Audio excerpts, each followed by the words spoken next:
नमस्कार साथियों, आज हम बात करेंगे NSDR थेरेपी, जो कि हमारे रायश्री आयुर्वेद सेंटर की विशेष पहचान है। जो कि रायश्री आयुर्वेद सेंटर में रीढ़ की हड्डी के लिए खास तौर पे थेरेपी को किया जाता है।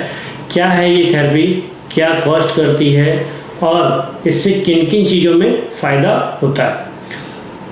तो चलिए शुरू करते हैं साथियों।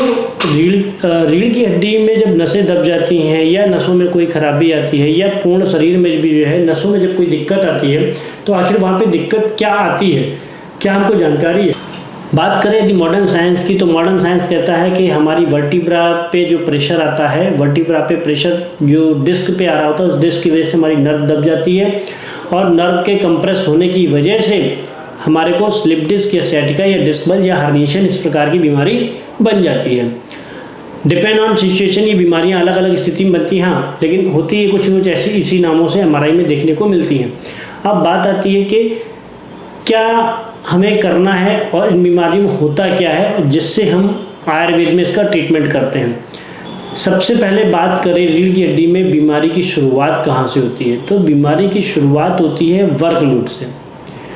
जो व्यक्ति रीढ़ की हड्डी पे लंबे समय तक वजन लेके बैठ रहा है, जैसे कि मान लीजिए एक 14 साल का बालक है जो कि दिन भर मोबाइल चला रहा है और बिस्तर पे लेट के चला रहा है, वो भी तिरछा होकर लेट के चला रहा है, तो पेशेंट का जो वजन है वो उसकी रीढ़ की हड्डी पे आने वाला है। एक ऑफिस बैंकर है जो कि सुबह से शाम तक का कैशियर का बैंक में काम करता है और वो एक ही कुर्सी पे बैठ करके सुबह से शाम तक सिर्फ और सिर्फ कैश का काम कर रहा होता है, वो अपने आप को हिला भी नहीं पाता उस कुर्सी से। तो उस समय जो उसकी प्रेशर होता है उसकी वर्टिब्रा डिस्क पे पड़ रहा होता है। वियर एंड टीयर्स जितना ज़्यादा होता है उतना ज़्यादा ग्लूकोज का यूज़ होता है। धीरे धीरे करके इस सेल्स के लिए जो है जितना ज़्यादा वर्कलोड होता है, तो हमारी जो कैपिलरीज होती हैं जो कि वर्टिब्रा के अंदर रहती हैं और वो डिस्क को नरिश कर रही होती हैं।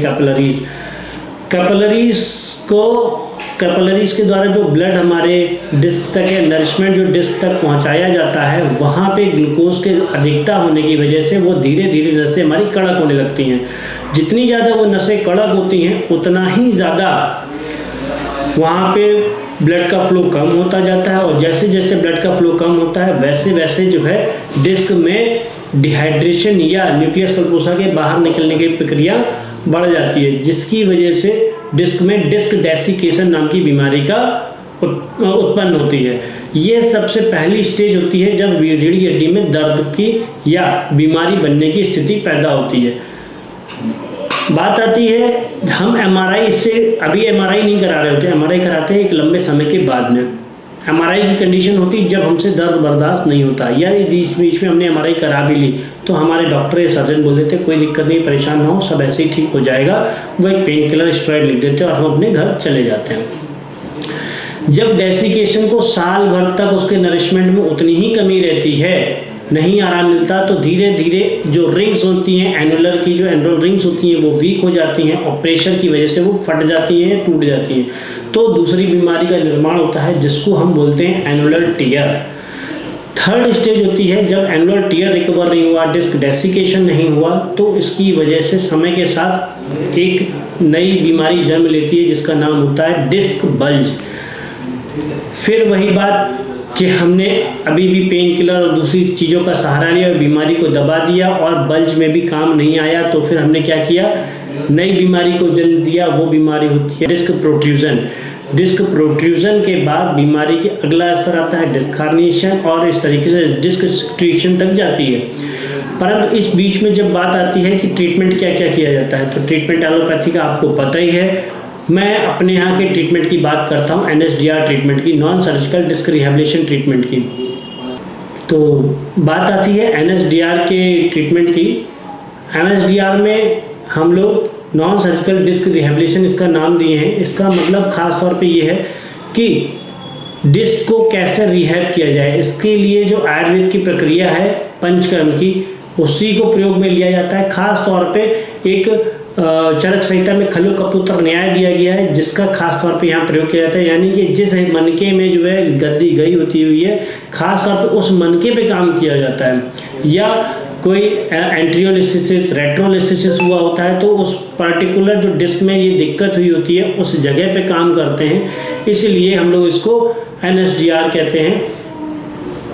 इसमें गद्दी का बल्जिंग कम होता है, हार्निएशन कम होता है, रेट्रोलिस्थेसिस कम होता है, एंट्रियोलिस्थेसिस कम होता है, डेसिकेशन कम हो जाता है।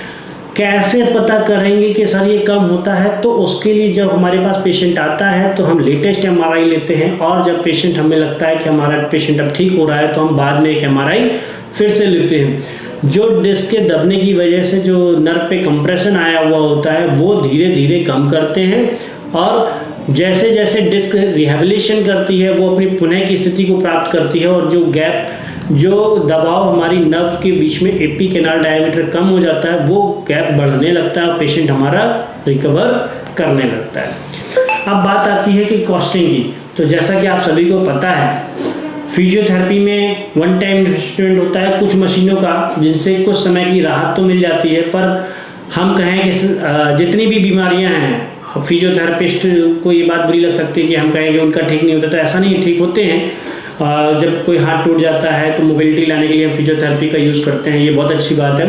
परंतु जब बात करते हैं स्लिप डिस्क, सियाटिका या ऐसी चीज़ों को ठीक करने की, तो यहाँ पर फिजियोथेरेपी के अकॉर्डिंग पेशेंट को सिर्फ और सिर्फ आराम मिलता है।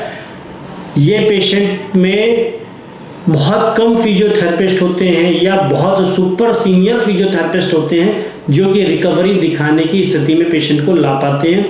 नहीं तो ज़्यादातर केसेस में देखा गया है कि 3-3, 4-4 महीने हम फिजियोथेरेपी कराते हैं, उसके बाद 6 महीने बाद फिर से कमर में दर्द आ गया। तो यहाँ पे लेकिन पंचकर्म चिकित्सा लेने के साथ में ऐसा नहीं होता है। अगर हमने पंचकर्म चिकित्सा ली या NSDR थेरेपी ली और अगले साल बरसात में और ठंड में हम डॉक्टर से प्रॉपर मिल रहे हैं तो रीढ़ की हड्डी में जल्दी दिक्कत आने वाली नहीं है। साथ ही साथ योगा एक्सरसाइज अगर करना नहीं भूले हैं तो आदमी बिल्कुल ठीक रहता है।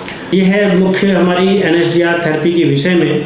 आयुर्वेद में पंचकर्म में विभिन्न प्रकारों का तेल, विभिन्न प्रकारों की रस औषधियाँ, विभिन्न प्रकार की हर्ब्स का यूज़ किया जाता है, मैनिपुलेशन का यूज़ किया जाता है। इसकी वजह से यह थेरेपी काफ़ी कॉस्टली हो जाती है। कितनी कॉस्टली हो जाती है यह डिपेंड करता है पेशेंट की, खास तौर पे डिस्क के ऊपर, उसकी कितनी डिस्क में कितनी प्रॉब्लम है।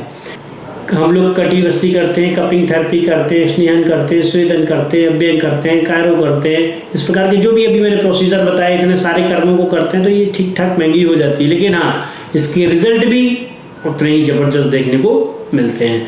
तो साथियों, यदि आपको रीढ़ की हड्डी में लंबे समय से बीमारी है, आप नहीं ठीक हो पा रहे हैं, तो एक बार इस थेरेपी को आपको ज़रूर लेना चाहिए। तो जो पहली थेरेपी होती है, जो फर्स्ट थेरेपी होती है, उसमें क्या करते हैं, कैसे करते हैं, उसको हम लोग डिस्काउंटेड थेरेपी में देते हैं। यदि आप चाहते हैं तो इसमें एक कूपन कोड भी जनरेट किया गया है, उस कोड को अगर आप लेकर के आएंगे तो हम आपकी थेरेपी, फर्स्ट थेरेपी जो है डिस्काउंट रेट पे करेंगे, 50% डिस्काउंट आपको दिया जाएगा। तो इसी के साथ मैं अपनी वादी को विराम देता हूँ। धन्यवाद, नमस्कार।